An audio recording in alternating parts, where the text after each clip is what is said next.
السلام عليكم ورحمة الله وبركاته.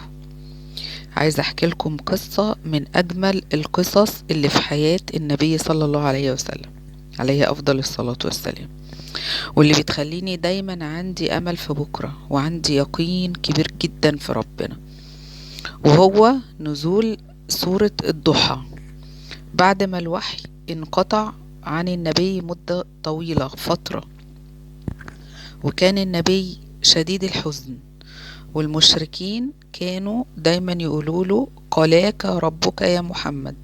يعني ايه قلاك ربك؟ يعني سابك ربك يا محمد.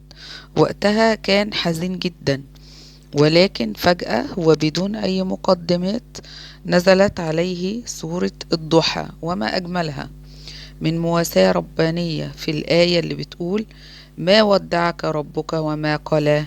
دي رد على كلام المشركين ليه، يعني ربنا ما سبكش يا محمد.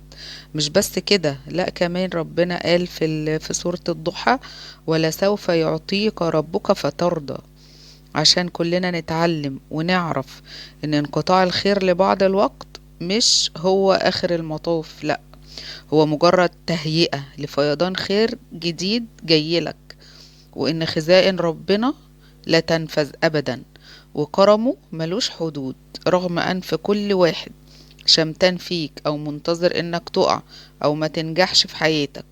ثق بالله وتوكل عليه وكفى.